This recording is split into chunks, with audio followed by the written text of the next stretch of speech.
Matt? Yeah. First Ironman? Yep. Or iron distance? Yeah. That was the challenge Anuihu?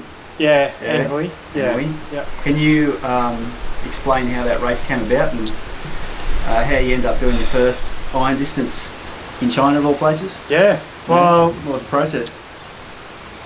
Basically to begin with, this was probably 4 or 5 months ago, this little event came up, the challenge event. No one really knew about it or where it was, and like Clado and I talked about it for a bit, and then I just thought it'd be a great opportunity to have a crack at my first full distance or Ironman distance event from the challenge. So the challenge just emailed you? No, so I actually followed up, I followed up. Yep. I asked them, I inquired about it, and it ended up being like a pretty good race for me to do. It was a week post Kona, so there's some of the local boys I could train with. They were doing the same block as me, so and it's a bit of a cherry pick too. It's probably like a lot less pressure for me, especially doing my first race at that distance as well. Like the field wasn't as deep as you would as a usual With race. respect to other athletes there? That's right, yeah. Oh no, of course, but they're like Levi Maxwell and Steve McKenna are great athletes as they are. I just mean some of those top tier guys weren't showing up, so that time of year there's commitments elsewhere. Yeah, that's right. Well, so it's a good opportunity. Yeah. So that's cool. You've been to China before? Never been. Been to Japan? Yeah, China's cool? been to Japan. This was going to be a pretty new experience for me. So when I entered the event, basically planned most of my training around like a slow build for this one, and the guys. What did you give yourself? 3 months, 12 weeks, or? Probably 12 weeks, but in 12 weeks a lot happened. I had a lot of university and jobs to juggle, but I seem to actually manage like a lot of better training than I usually have. So I think aerobically I was a lot better conditioned than I have been. And that's good. Yeah. And you got to say your training went well and you let up and you got to China. How much? Was it ideal getting there? Would you get there on a Wednesday or Thursday? Was that? Yeah. So Wednesday. Is the timing okay? Your similar time zones aren't too bad. It's really good. It was 3 hours before New South Wales time, so really there was no real jet lag. It was quite a long transit. I think I got a 10-hour direct flight, and as soon as I flew in, there was a 3.5-hour bus drive. But the event organisers were there waiting with signs. We just jumped straight in the bus and went for it. Takes a lot of the stress out of getting there yourself. And I had Belinda Granger there and Kent Wong, and they're always super organised. So that's another reason why I entered the event, was because I knew they're really onto it, and they look after their athletes while at these events. So you weren't fumbling through the Chinese. Nah, I wasn't worried about having to find my own way. And one flight. One flight. Your bike can't go missing. Brisbane, Shanghai direct. Okay. So you got landed on the Wednesday or Thursday, was it? Wednesday evening. Yep. And I messaged you, and you're a little bit tired and whatever. It was just a long day of travel. But as far as jet lag, I wasn't too bad. It was just a long day. Okay. So shakeout ride. Leading into the race, there was a bit of controversy about the venue and the swim in particular. Yeah, for sure. Can you explain to us? So was that controversy valid or was the? It was valid. It was. Because on the website it sounded pretty idyllic and nice and a nice in place, nice area of China and. Well, I had faith in the organisation that the swim was going to be ready to go for the event. It's just, I think there's a bit of skeptic on whether they were actually going to fill the river up with the water or not. There's a lake where we're swimming in Anuihu, and basically it was a lot of mud and there wasn't much water in it. Probably 5 weeks out of the event.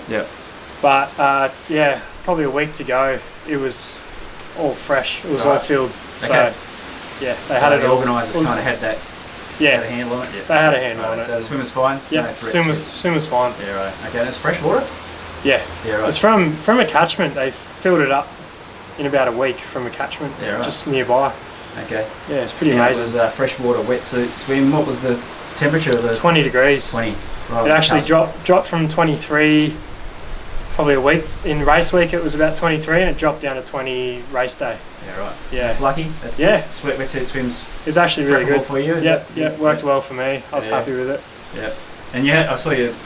Okay, so race day. Yeah. Let's go back a step or two. Just talking pre-race. Mm-hmm. Your hotel and where you're staying. They put you up, did they? Yeah. So you're challenge staying in a hotel, like a race hotel in the race. Yeah. Precinct? So the race company had the race hotel, which all the pros stayed in, and some of the organisers and volunteers, they stayed there as well. Yep.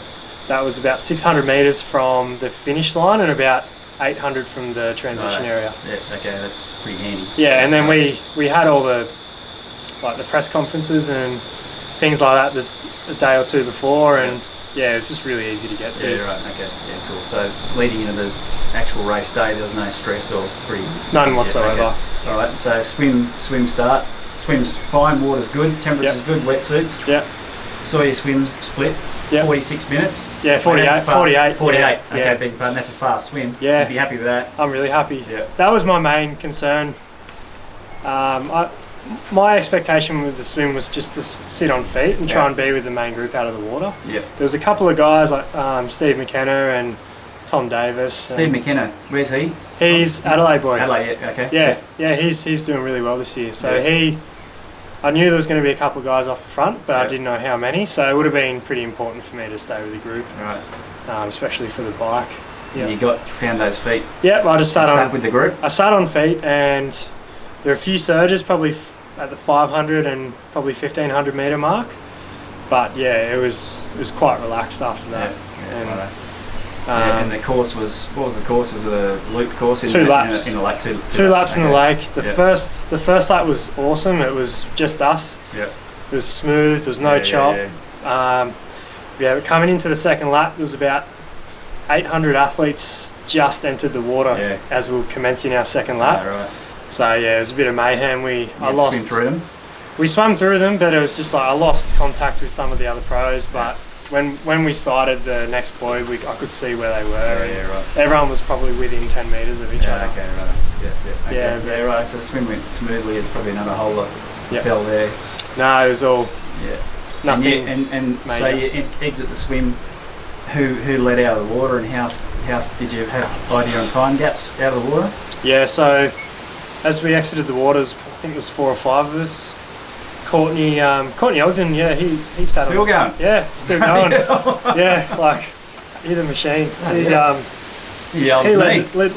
led the swim out last probably 700. He was on the front. Led out of the water. Belinda gave us an update. It was 4 minutes to Tom Davis. Yep.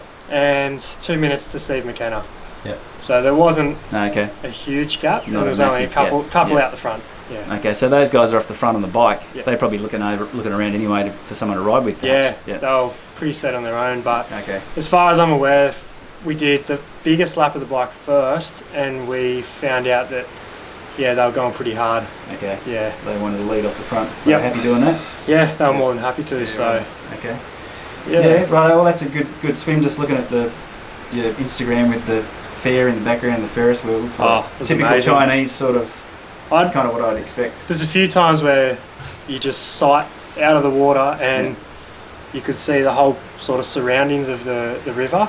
Yeah. And there's probably 3 or 4 people deep around the whole lake. Yeah, really? Just amazing, the spectators. Yeah, it's crazy. Were they pumped, or were they just curious as to know what was going on? There was a lot of curiosity, but there were a lot of people cheering too. Yeah. Like just saying, go, go. I can't remember what it translates in Chinese. Yeah. Lots of cigarette too. Lots of smokers. I love durry. Yeah. I actually found the closer you are to crowds, like the worse it is, because there's guys sitting there smoking. Yeah. Mate, they need to... Yeah. I just had to laugh. Anyway. It's like when you're having a swim and there's a clubby boat in the water, it's puffing the two smoke. That's it. Yeah, it's a similar thing. Yeah. Right. Okay, so you're on the bike. The swim went well. You're on the bike. I saw your bike time of 4:42. Yep. Course indicated there was elevation, some rollers. Yeah. How would you describe the bike course? The road surface and whatnot, and the conditions for the bike. So the road surface was like pretty exceptional. It was all smooth roads. Yeah. Rural area, lots of sort of There were a few little switchback climbs going through bamboo forest. Bamboo forest? Yeah, it's pretty amazing. Sounds nice. Actually. Yeah. People all on the course and the climbs cheering you on, and so like the first lap was 60 odd kilometres. It was the biggest lap out of the 4. Yeah. And that had the most climbs in it. I think it was a 1,500 metres elevation for the whole bike course. Yeah. Similar to Ironman Australia. Yeah. Might be a little bit more. Yeah. But very flowy. Yeah. So just as much as there was up, there was like just as good downhill. Yeah. Okay, so were you riding in a group? Who were you riding with? There was a group of 5 on the bike. Yep.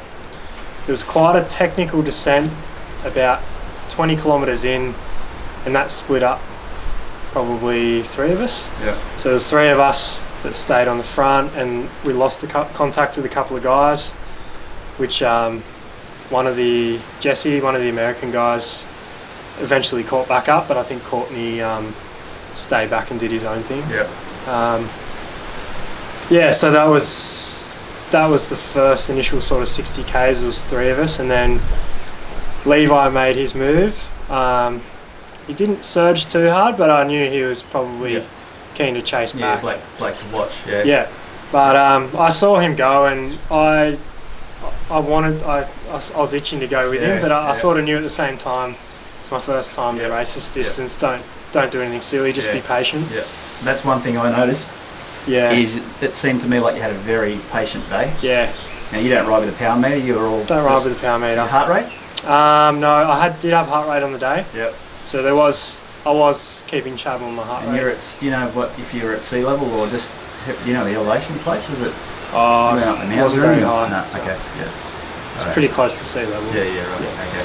All right. So the bike went well, and you. Yeah. You're taking on what was your nutrition plan for the?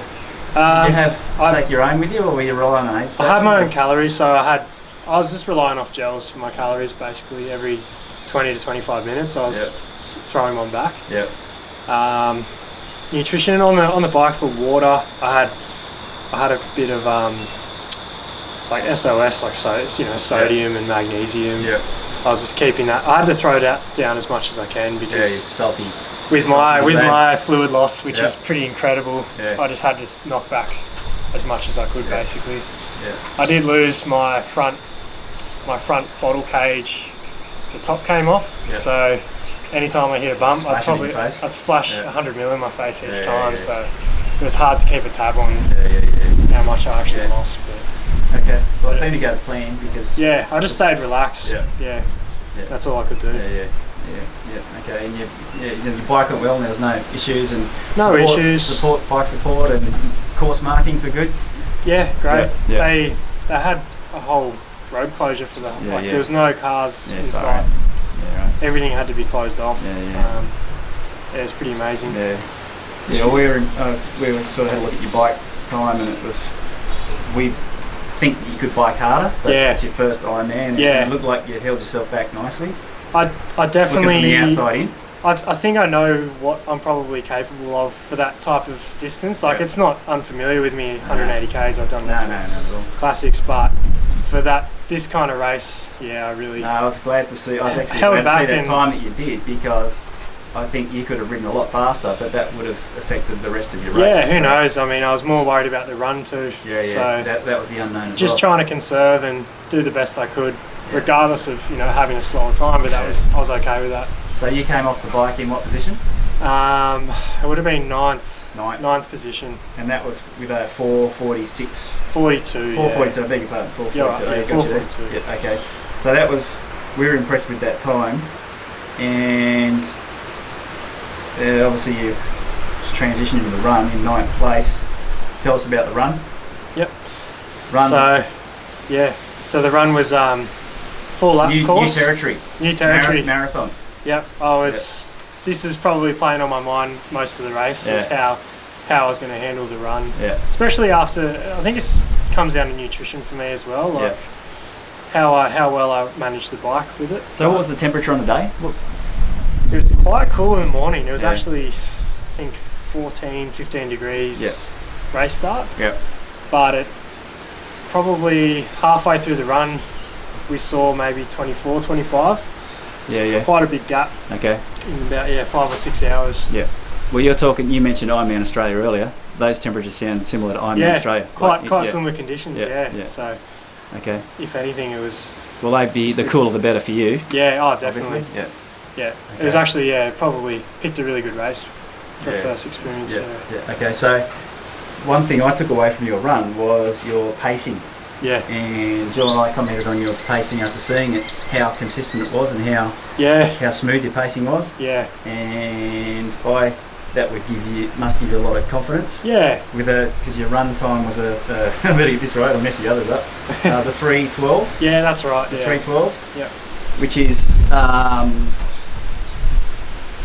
is a bloody good time for your first marathon, let alone after Ironman, full distance. Yeah. So you got to be happy with that. Yeah, I am. And your pacing throughout. It seemed like you had a race plan. Yeah. You had a race plan and you stuck to it pretty well. Yeah, it was. The main one was like patience and consistency too. Yeah. Yeah, a lot of events in the past I've probably gone out way too hard in even the ride and the run. Yeah. Whereas I know what I can do, but at the same time, it's been a little bit unnecessary. So for this marathon, I wanted to just take it real easy and try and build into it. Yeah. Yeah. Take a different approach. Well, that you did. Yeah, and actually, every single split was like were you running to a pace, or what were you doing to gauge your pace? Were you looking at your watch, checking watch? Or I was just checking my watch. Heart rate, or just? Yeah, heart rate was really low for the marathon. Yeah. Yeah, so I wasn't too worried about that. I was just trying to hold a consistent pace. Yeah. I mainly need that because I get carried away. I might, sort of overdo it a bit. So it's always good to keep a tab on it. Yeah. Okay, so did you go through any dark moments? That's a silly question, but probably more the case of how many dark moments did you have, and were you running by yourself, or were you with a group, or by myself? Yeah. I had, because I came off the bike with two guys, but they went out a lot quicker than I did. Yep. But I just had to let them go. Yep. That's smart. Yeah, I just thought. How'd they end up in the wash? I ran past them. Yeah. They were in a bad way. Right. Well, that's showing a lot of maturity there. Yeah. So back and be patient. Yeah. I the funny thing was the bad patches for me were quite early into the run. Yep. So about I think 10 to 15k into the run, I actually was feeling my worst. Yeah. But after that, I just found a really good zone and I stuck to that and didn't really think about the finish or anything. I just wanted to just keep ticking along. Yeah. And did you break the that run down into segments at all, or was it lapped? Was it a lap run? 4 laps. Yeah. You're around the lake again, or you? Yeah. So you sort of start off around the lake, and then you just go out onto pretty exposed main roads. Yeah. Like a bit of a T course, and then there's some really long straights. Yeah. Yeah. The last bit finished off through a footpath through some quite little shrub, so you couldn't really see anything. So that was quite nice, a bit shadier. Yeah.